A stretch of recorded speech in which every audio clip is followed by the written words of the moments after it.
Hey, what's going on, guys? So, end of the workday here. Just had a few thoughts that I wanted to get out in regards to dangerous ideologies that I followed and believed that created a lot of suffering in my own life. I have a quick list here. As you know from my first video, that I had been practicing a fully plant-based diet for the past 6+ years, and then within just the last 4.5 months, I've switched over to primarily animal-based diet and or animal foods-based diet, and so I just want to share some of my experiences. Um, so the first dangerous ideology that I want to cover are plant nutrients versus animal nutrients, and I was told that uh, I could get all of my nutrients from plants, just like I could, from animal foods. And I definitely have to say that no matter what plant foods that I was trying, uh, there was just something that I was missing, and I could feel it. Um, even mentally, emotionally, physically, there was just something that was off. Um, and I think there's a strong push to inform people that we can receive all of our nutrients, or that everyone can receive a proper amount of nutrients, or meet their requirements on a fully plant-based diet. But I know in my experience, after 6 to 6.5 years, I was not meeting my requirements until I started consuming animal foods again. There's another big one in like the fruitarian detox, like Dr. Morse community, or especially in the Arnold Ehret group, which is like a smaller group, and that's that it's all detox. Every symptom is detox, whether it's depression, whether it's chronic fatigue, whether it's your whatever it may be. It doesn't matter. And I know that some things in my personal experience were like detox, like a cold or a flu, that's flushing the system out, so to speak. But that there were other issues that just got chronically worse over time, and I truly believe that I was becoming even more malnourished. And once I reintroduced animal foods back in my diet, I felt nourished once again, and I didn't really have the negative effects that I was told that I was going to have, like inflammation and being tired. And I just feel like that can be preached pretty heavily in some groups, and that it can be very dangerous for people that are looking to find their health once again, and they believe that it's all just detox, when in reality they could be completely starving and malnourishing themselves even farther. In the Arnold Ehret community, and even greatly in like a lot of the other like fruitarian, high carb, vegan groups, they talk about fats being, the cause of heart disease, or just a slew of different chronic illnesses, especially like saturated fats and cholesterol. And in my experience, that's completely the opposite. I felt like garbage on high amounts of carbohydrates, high amounts of fruit sugar. I felt terrible with the low fat. I mean, it destroyed my libido. Excuse me, there's a bug on. And once I reintroduced saturated fat and cholesterol, I mean, I just felt like the lights came on inside. And so, only time will tell, of course. It's only been 4.5, maybe 5 months at most. But I just know from how I'm feeling now in my body, there's no indicating signs that what I'm doing to myself is harming myself. And I have spent the last 6.5, almost 7 years now, really paying attention to myself and learning myself, and getting to learn what feels right and what doesn't, on a mental level, an emotional level, on a physical level. And so I feel like I have a pretty good intuition, but like I said, only time will tell. I constantly had this this drive to eat, like this unsatiable hunger. Even if I was just completely bursting at the belly, I just felt like I needed to eat more and more. And there's a lot of talk in these plant-based communities that it has to do with food addiction, like all these past emotional traumas are coming to the surface. Like if we ate junk food all of our life, we just have these lingering food addictions that are something we have to mentally kind of work through, so to speak. And it was something that was wrong with us and not necessarily just lacking something that we needed in ourselves. So what I wrote down was food addiction versus starvation. So this is kind of what I attribute it to. My body wasn't getting what it needed, so it wasn't giving me the signal to stop eating. What it was doing was it was saying more, like you're not giving me what I need. And so once I started reintroducing animal foods, then the signal stopped and I'm satiated and I stopped thinking about food and I can go on with my day. And I feel so grateful, so much more grateful. It's like I'm able to experience life again. Like I'm not just being controlled by food. Here's another thing. On a plant-based diet, it got to the point where I had issues urinating, where it felt like just like pressure on my kidneys, where it was like hard to go pee.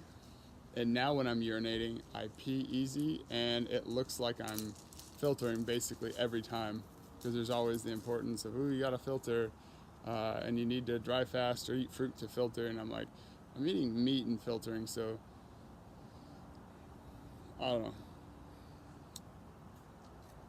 Just the acid alkaline myth, like we need to eat alkaline foods for an alkaline body, and I'm just completely sure that that's a load of crap, and there really is no science to validate it.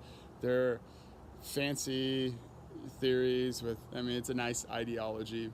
It sounds good. I think it's a nice sales pitch, so to speak, but I don't really think there's any direct science showing that is something that's true. Because they say that animal foods are acid forming, so it's like if I'm consuming just a pure acid based diet, shouldn't I be feeling like garbage? Shouldn't I have tons of inflammation or like low energy levels or accumulated fat? Who knows? Here's one that really surprised me once I went to a different approach. Was there's the fiber. We all need lots of fiber. More fiber, the better, in the plant-based world. Well, I didn't know it at the time, but when I would consume like huge salads or like large, fibrous, like say cruciferous vegetables, when I would eat large amounts of them, I would feel so much anxiety after my meals. Just so uncomfortable. And sometimes go into like a state of panic, just feeling really stressed out.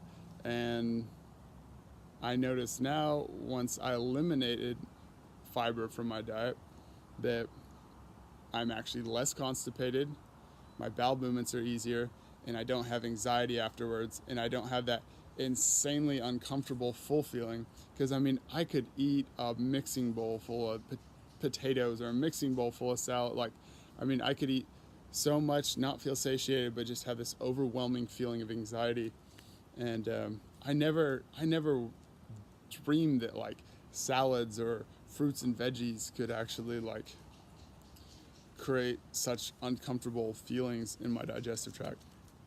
And I've experimented since then, and I still have that feeling. I have now once eaten like potatoes and some like veggies since I've been on the higher animal foods, and had cravings for ice cream, and I felt anxious. I felt constipated the next day. I just felt like it made an impact, and I was just kind of off. oh, depression equals detox.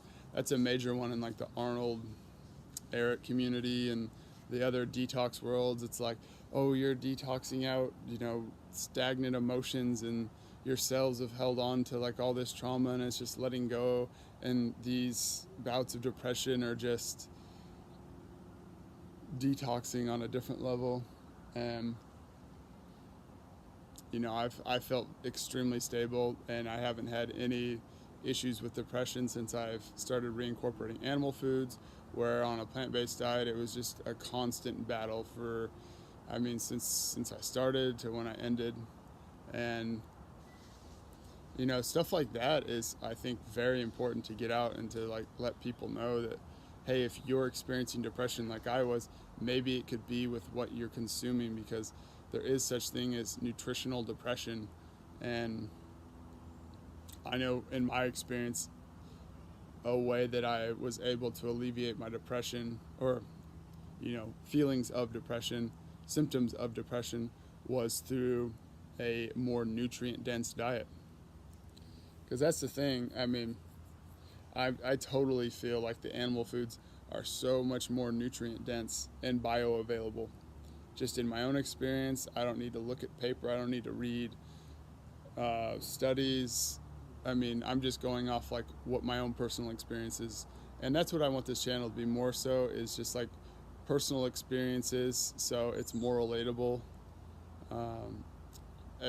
People can sit on YouTube and regurgitate and parrot information that they found online, as like a lot of people do. And I think that's very dangerous, because there's so much information that's not within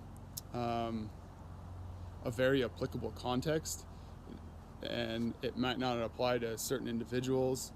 And I think it becomes very dangerous when we get on YouTube and we just take people's information that they're spewing at face value, or wholeheartedly, and truly believe that what they're saying is right for us, because it's been completely different in my experience. Another big way, it's a poor self-image, and like for me, it like took away a lot of my confidence. I felt less worthy of myself. Just felt less good about myself in general, when they say like, you're just full of mucus and parasites, and you're just a filthy dumpster, and you gotta cleanse and cleanse and cleanse and cleanse and detox. Even if I was full of parasites and garbage, and granted, I did have a pretty jacked up GI tract when I went plant-based initially, and it did benefit me to consume fruit for periods of time and get a lot of like muck out and grime out. But that was just, I was on a junk food, Burger King, McDonald's, fast food diet years beforehand. So I don't necessarily believe that it was just like animal foods are bad because I was eating them at that time, but it was just the context that I was eating them in, and like the fast food and the refined carbohydrates, the refined oils, the chemicals that were added into foods. Just that whole mindset of we always just need to detox, and we're just dirty, filthy creatures. It just doesn't really set us up to like feel good about ourselves, or at least it didn't for me. And I'll also say like the fully plant-based detox lifestyle really led me to feel disconnected from my friends and family. And I know if there are powers that be out there, and they're looking to control society or groups of people, the way to do it is to break the family apart. And if there is such a thing as social engineering and whatever labels you want to put on it, the way to do that is going to be to break the family apart. And I totally felt disconnected from my family. Not to get on conspiracy theories or anything, but just my experience was like I didn't want to hang out with my friends because they were eating animal foods, and they were contributing to the suffering of animals, and people just didn't care about their health. And I just had really toxic thought patterns that wasn't helping me, that wasn't helping anyone else. And You know, I've talked to a lot of other people who have had these similar thought patterns, and I just don't think it helps bring us all together and help us to work together. So that was just the last one on my list. I know this is just kind of a rant, but I really hope that, you know, some of you guys out there can relate to this. And yeah, I just wanted to share. You know, give it a thumbs up if you liked it. Subscribe for more information. Like I said, I'm going to be bringing people on for interviews. I'm going to be talking about how you can help your dog overcome chronic illness. I put together a PDF. I think it's like 40 pages or so. So I'll talk about some of the information that's in the PDF, and if you'd like more information on it, I can share that as well. If you guys have any questions, you want to reach out to me, you want to know more about my personal experiences, please contact me. I'll have my email below, and I'm going to get a new laptop soon. I just gave my partner that just started school my MacBook Pro, and so I only have an iPad to work with. Looks like I'm running out of video time. Thank you guys. Peace.